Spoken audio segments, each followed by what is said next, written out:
Honda universe দেশের luxury সেগমেন্টকে প্রতিনিধিত্ব করা এই বাস যে কোম্পানিগুলোতে চলছে তার মধ্যে অন্যতম রবি এক্সপ্রেস। অসাধারণ ইন্টেরিয়র, রাজকীয় ফিল দেওয়া এই সিটে বসে এবার ভ্রমণ করেছি চট্টগ্রাম থেকে ঢাকায়। 250 কিলোমিটার পথ পাড়ি দিতে সময় লেগেছে 6 ঘন্টা। আর রানিং অবস্থায় থাকায় মাত্র 1000 টাকায় পেয়ে যায় বিজনেস ক্লাসের টিকিট। আর সাথে উপভোগ করেছি সূর্যাস্তের এই অপরূপ দৃশ্য।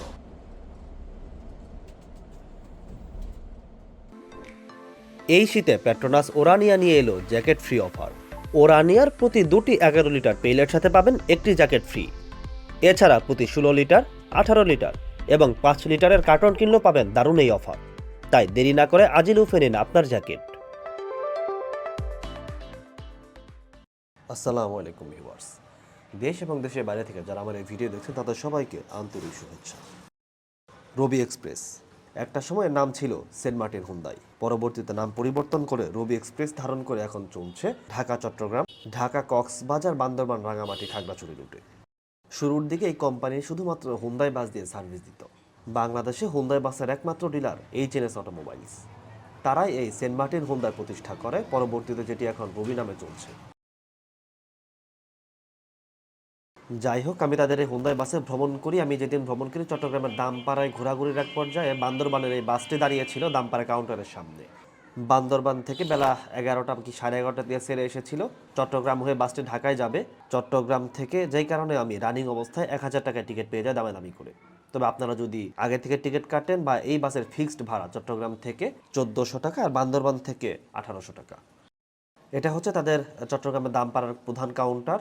বেশ বড় একটা জায়গা নিয়ে কাউন্টারটি করা, বসার জন্য ভালো জায়গা আছে। পুরো কাউন্টারের শীতাতাপ নিয়ন্ত্রিত, ভেতরে ওয়াশরুমের ব্যবস্থা আছে। মোটামুটি বলা যায় কাউন্টারের যে ধরনের ফ্যাসিলিটি থাকা দরকার সবই এই কাউন্টারে আছে। এবার বাসের ইন্টেরিয়রটা আপনাদের ঘুরিয়ে দেখাবো। এটা হচ্ছে হুন্দাইয়ের বিজনেস ক্লাস, অর্থাৎ রবির এই বাসের ইন্টেরিয়র। হুন্দার ইন্টেরিয়র মোটামুটি সবই এক, ঘুরে ফিরে খুব একটা পার্থক্য না, কারণ এই বাসগুলো সরাসরি সিভিএফ হিসাবে আসে। এই হচ্ছে বিজনেস ক্লাসের সিট। দেখতেই পাচ্ছেন সিট পেছনে শুয়ে দিলে কতটা লাক্সারিয়াস ফিল নিয়ে আপনারা ভ্রমণ করতে পারবেন যদি পেছনে যাত্রী না থাকে। 2:1 ফরম্যাটে সবগুলো সিট বসানো বিজনেস ক্লাসের সিট। আর এই হচ্ছে নেক পিলোর অবস্থা, বেশ নরম, অর্থাৎ খুবই সফট বলা যায়।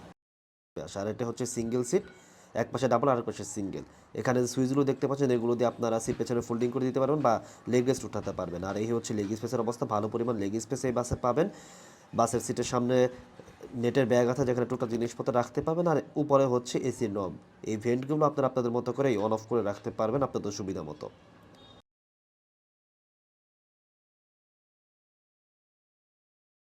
বেলা 2:30 বাজে, একটু পরে আমাদের বাসটি ছাড়বে। আর বাসের পাইলট হিসেবে আছেন মনির ভাই, যিনি আমাদের চট্টগ্রাম থেকে ঢাকা পর্যন্ত নিয়ে যাবেন।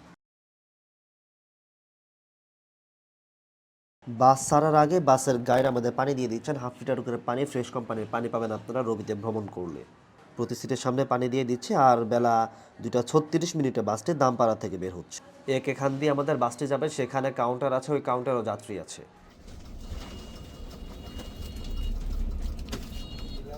হবে কিন্তু গ্লাস তো থাকে না, কালকেও দিছিল না।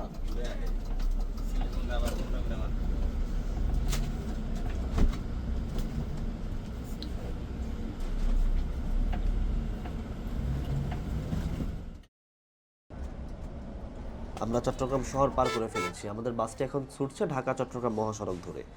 দিনের বেলা অর্থাৎ দুপুর হওয়ায় রাস্তায় গাড়ির চাপ কম, তুলনামূলক দিনের বেলায় গাড়ির চাপ কম থাকে। বিশেষ করে ট্রাক না থাকায় গাড়ির চাপ এমনিতে কম থাকে। শুধুমাত্র স্থানীয় কিছু লোকাল গাড়ি আছে, এছাড়া আপনি দূরপাল্লার তেমন কোনো গাড়ি পাবেন না, যেটা রাতের বেলায় থাকে। তবে দিনের বেলায় গাড়িগুলো একটু আস্তে চালায়, কারণ রাস্তায় পুলিশের ঝামেলা থাকে, বিভিন্ন জায়গায় পুলিশ দাঁড়িয়ে থাকে। কখনো কোনো গাড়ি যদি 80 কিলোমিটার উপরে উঠে তখনই তারা স্পিড মিটার দেখে গাড়িগুলোকে ধরে এবং জরিমানা করে। ফলে ওই দিক মাথায় রেখে আমাদের চালক চালাচ্ছেন, বেশ ধীরে স্থিরভাবে তিনি গাড়ি চালাচ্ছেন।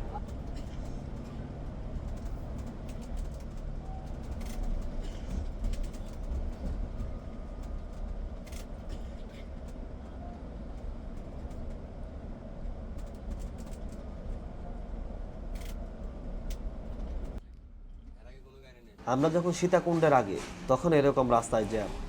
স্থানীয় বিএনপির সমাবেশ থাকায় তারা মিছিল নিয়ে যাচ্ছিল, যার কারণে রাস্তায় এরকম জ্যাম। এখানে প্রায় 15 থেকে 20 মিনিট আমাদের বসে থাকতে হয়। তারপর জ্যাম ছুটে এরপরে আমাদের বাস তার নিজস্ব গতিতে ছুটছে। এখানে আপনারা হুন্দাই বাসের ভ্রমণ উপভোগ করতে পারেন, বাসের পথ চলা উপভোগ করতে পারেন। ওইটা থেকে থেকে একটু পিছিয়ে থাকবে।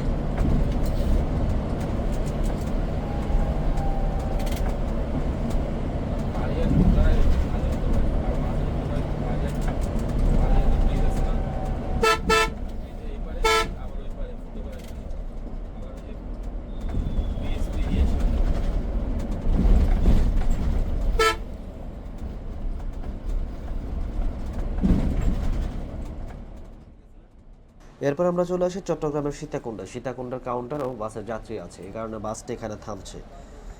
আপনারা যদি সীতাকুণ্ড মিরসরাই থেকে উঠতে চান তাও কিন্তু পারবেন এই বাসে। আমি আগেই বলেছি ভাড়া চট্টগ্রাম থেকে 1400 টাকা, তবে রানিংয়ে উঠতে চাইলে ভাড়া কিছুটা কমে আপনারা দামাদামি করে উঠতে পারবেন বিভিন্ন জায়গা থেকে। আমরা সীতাকুণ্ড পার করে ফেলেছি। আমাদের চালক এখনো পর্যন্ত বেশ ধীরস্থিরভাবে গাড়ি চালাচ্ছেন, ঘন্টায় সর্বোচ্চ 80 কিলোমিটার বেগের উপর তিনি উঠছেন না। 70, 75, 80-এর মধ্যে তিনি গাড়ি রাখছেন। এর একটা অন্যতম কারণ, দিনের বেলা ঢাকা চট্টগ্রাম মহাসড়কের বিভিন্ন জায়গায় পুলিশ থাকে, পুলিশ গাড়িগুলোকে ধরে জরিমানা করে, হেনস্থা করে। তো এর কারণে আসলে তিনি সাবধানতা অবলম্বন করেই গাড়ি চালাচ্ছেন, যাতে গতি 80-র উপরে যে কাটা সেটা না ওঠে।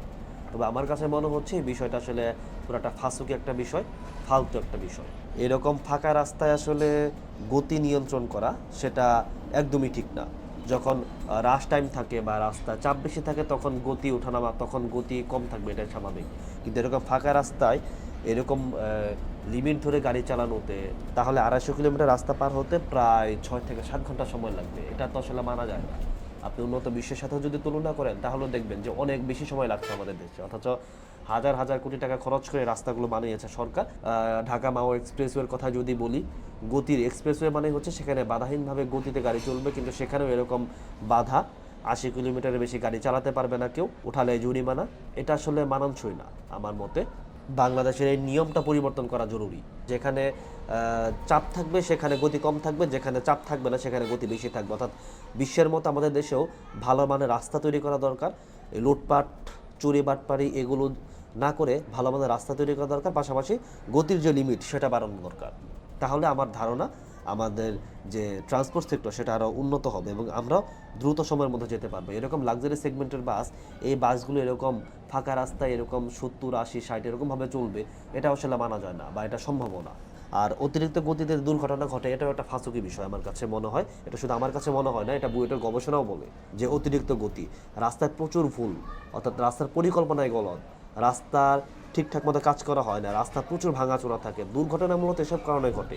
কিন্তু দুর্ঘটনা ঘটলে সব দোষ শুধুমাত্র ড্রাইভার আর মালিকের, সব দোষ নাকি তাদের কারণে নাকি দুর্ঘটনা ঘটে। অতিরিক্ত গতি, এই যে ছোটোবেলায় আমাদের যে একটা বিষয় মাথায় সেট করে দেয়া যে অতিরিক্ত গতিতেই দুর্ঘটনা ঘটে, ফলে আস্তে আস্তে গাড়ি চালাতে হবে, এটাও একটা ফাঁসুকি বিষয়। এই বিষয়গুলো থেকে আমাদের দূরে আসতে হবে।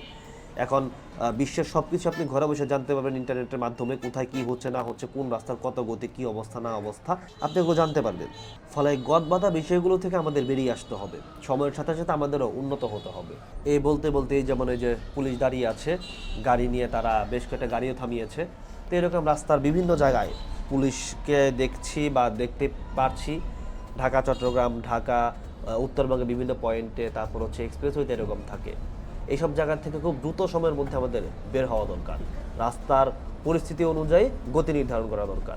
আমরা একটু আগে 15 থেকে 20 মিনিটের জ্যাম ঠেললাম, আবার সামনে যখন নারায়ণগঞ্জ ঢাকায় পার হতে আমাদের কমপক্ষে 1 ঘন্টার জ্যাম ঠেলতে হবে। তাহলে এই যে জ্যাম, এগুলো দূর না করে আপনার এখানে যদি গতি কমিয়ে দেন, তাহলে এই 250 কিলোমিটার পথ পাড়ি দিতে যদি আমার 6 থেকে 7 ঘন্টা সময় লাগে, তাহলে তো আমার সময়ের তো কোনো দাম থাকলো না। এই বিষয়গুলো নিয়ে এখন ভাববার সময় এসেছে। যাই হোক, আমরা ফেনী পার করে কুমিল্লাতে চলে এসেছি। কুমিল্লাতে আমাদের বাস চলছে আর সন্ধ্যা হয়ে গেছে এর মধ্যে।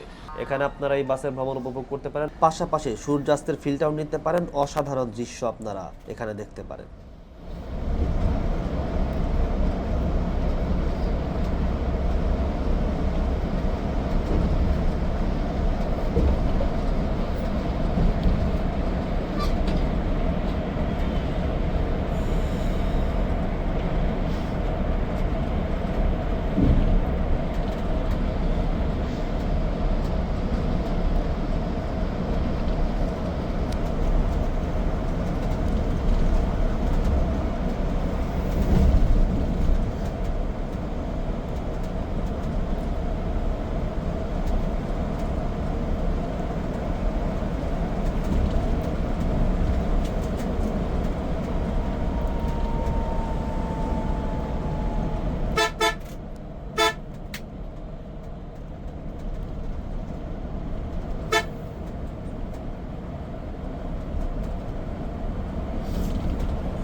আমাদের হোটেল বিরতির সময় হয়ে গেছে। হোটেল মায়ামি রিসোর্টে আমাদের বাসটি যাত্রা বিরতি দেবে। এটি কুমিল্লা বিশ্ব রোডে অবস্থিত।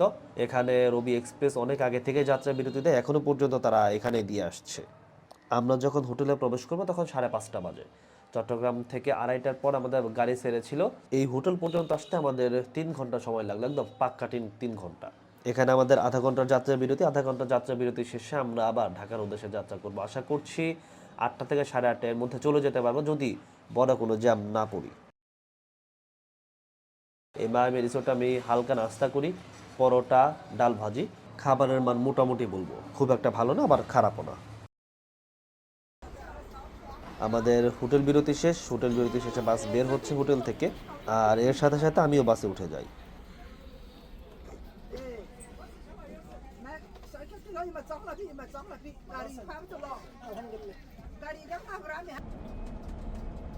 এখন রাতের বেলা, ফলে রাস্তায় পুলিশের যে ঝামেলা সেটা নেই, যার কারণে আমাদের চালক এখানে একটু গতি বাড়াচ্ছেন, কখনো আবার 80, 90, 100 এর মধ্যে এখন আবার তিনি গাড়ি চালাচ্ছেন। তবে হোটেল থেকে বের হওয়ার পর আমরা আবার রাস্তায় চাপও পাই বেশ। ট্রাক সহ প্রাইভেট কারের একটা বড় চাপ ছিল, বিভিন্ন জায়গায় আমরা দেখতে পেয়েছি এগুলো, যার কারণে ওই রকমভাবে আমাদের চালক হাত খুলে গাড়ি চালাতে পারেননি।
এরপর সন্ধ্যা 7টায় আমরা আছি টোল প্লাজায়।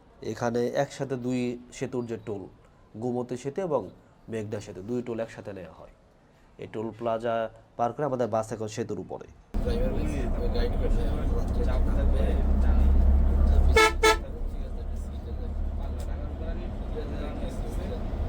দুইটা ঘন্টা ঘুমাই শেষ আলাম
মেঘনা ব্রিজ পার হওয়ার পর যে ধারণা করেছিলাম সেটাই বাস্তব।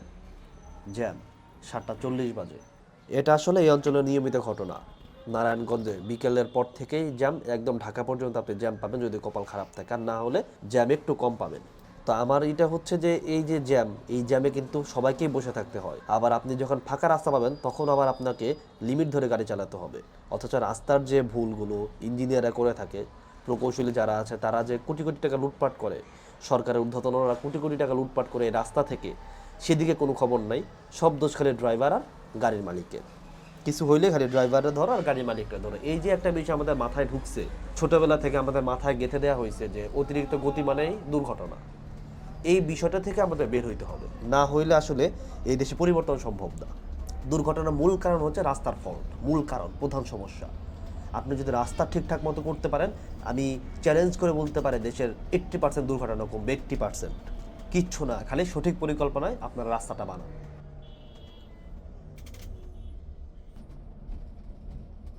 যাই হোক, আমাদের যাত্রা প্রায় শেষের দিকে। আমরা এখন মেয়র হানিফ ফ্লাইওভারে চলে এসেছি। আমাদের বাস ফ্লাইওভারের উপর দিয়ে চলছে। আরামবাগে আমাদের এই বাসের যাত্রা শেষ হবে। এখন পর্যন্ত ভ্রমণ অভিজ্ঞতা বললে এই বাসের কন্ডিশন খুব একটা খারাপ না, হুন্ডা হিসাবে ভালো। তবে মেনটেনেন্স জটিলতা যেটাকে বলে, মেনটেনেন্স কস্ট অনেক হওয়ায় রবি এক্সপ্রেসে এখন তাদের এই বাসগুলোতে খুব একটা যত্ন নিতে পারছে না আগের মতো। ফলে বলবো যে একটু খারাপ হয়েছে, তবে খুব একটা খারাপ না, মোটামুটি এখনও পর্যন্ত ভালো এই বাসের কন্ডিশন। আপনারা ভ্রমণ করতে পারেন রবি এক্সপ্রেসের এই বাসে চট্টগ্রাম, ঢাকা, বান্দরবান, খাগড়াছড়ি, কক্সবাজারের যে রুট আছে ওই রুটগুলোতে। আর রবির সার্ভিসের কথা বললেও সার্ভিস ভালো রবির। এখন পর্যন্ত আমার রবিতে 2বার ভ্রমণ করা, একবার রাঙামাটি থেকে ঢাকা, আর একবার এই চট্টগ্রাম থেকে ঢাকায়। এই 2বারই আমি ভালো সার্ভিস পেয়েছি। আর বাসের যে স্বভাবত যে চলাচল, দিনের বেলায় ভ্রমণ করেছি, যার কারণে এরকম আস্তে আস্তে ভ্রমণ করতে হয়েছে, স্লো গতিতে। আর যে চালকের সাথে ভ্রমণ করলাম এবার, তিনিও বেশ রিল্যাক্সে গাড়ি চালানো মানুষ, খুব একটা টানতে পছন্দ করেন না, পারাপারি করতে পছন্দ করেন না। সব মিলে ভালো একটা ভ্রমণ হয়েছে। আমরা যখন ঢাকার আরামবাগে ঢুকি ততক্ষণে 8:30 পার হয়ে গেছে। 8:30 পর আমরা আরামবাগে আমাদের নামিয়ে দেওয়া হয়। সব মিলে 6 ঘন্টারও বেশি সময় লাগলো আমাদের চট্টগ্রাম থেকে ঢাকা পর্যন্ত আসতে। সময়ের হিসাব করলে এটা অনেক বেশি। যাই হোক, তারপরেও সুস্থ মতো আসতে পেরেছি, এটা আলহামদুলিল্লাহ। এর মধ্যে বাসের চালকের কাছ থেকে বিদায় নিয়ে নিচ্ছি, বাসের অন্যান্য স্টাফ যারা আছেন তাদের কাছ থেকে বিদায় নিয়ে এবারের মতো ভ্রমণ এখানেই শেষ করছি। ভালো থাকবেন, সুস্থ থাকবেন, ধন্যবাদ সবাইকে।